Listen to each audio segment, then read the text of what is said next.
રાજકોટના કુખ્યાત આરોપી હાર્દિકસિંહ જાડેજાનું સુરતમાં સરઘસ નીકાળવામાં આવ્યું। રાંદેર વિસ્તારમાં પોલીસે હાર્દિકસિંહનો વરઘોડો કાઢ્યો। હાર્દિકસિંહ સાગરીતો સાથે મળીને 29 લાખની તેણે લૂંટ ચલાવી હતી। કાપડના વેપારીના ગળે ચપ્પુ મૂકી 29 લાખ રૂપિયા તેણે પડાવ્યા હતા। યુએસડીટીથી દુબઈના ધનેરાજ ડોડિયાને રૂપિયા તેણે ટ્રાન્સફર કર્યા હતા।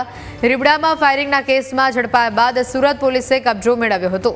ચુસ્ત પોલીસ બંદોબસ્ત સાથે રાંદેરમાં હાર્દિકસિંહનું સરઘસ નીકાળવામાં આવ્યું હતું।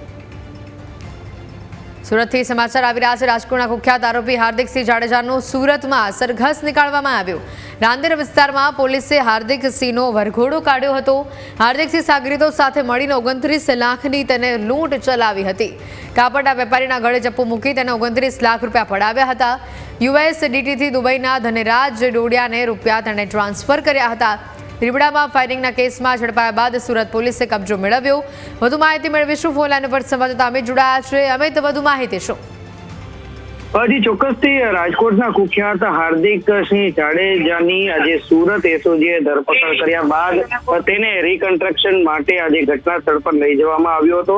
મહત્વની વાત છે કે હાર્દિકસિંહ આજે સામે સુરત એસઓજીમાં આજે 29 લાખના યુએસડીટીની લૂંટ ચલાવવા બાબતેની આજે ફરિયાદ દાખલ થઈ હતી અને દુબઈના ધનરાજ જે ડોડિયા નામના વ્યક્તિને આજે લૂંટના યુએસડીટી હતા તે ટ્રાન્સફર કરવામાં આવ્યા હતા અને આ કેસમાં આજે રાજકોટનો હાર્દિકસિંહ જાડેજા છે તે ભાગતો ફરતો હતો, પરંતુ પોલીસે ધરપકડ કર્યા બાદ તેને ટ્રાન્સફર વોરંટથી અહીંયા સુરત લાવવામાં આવ્યો છે અને ત્યારબાદ એસઓજી દ્વારા આજે ફાયરિંગના જે આરોપમાં પકડાયા બાદ સુરત એસઓજીએ સુરતમાં રીબડાને રિકન્સ્ટ્રક્શન માટે ઘટના સ્થળે લઈ જવાયો હતો, એટલે કે તેનું સરઘસ છે તે કાઢવામાં આવ્યું હતું અને હેકડી છે તેની ઉતારવામાં આવી હતી।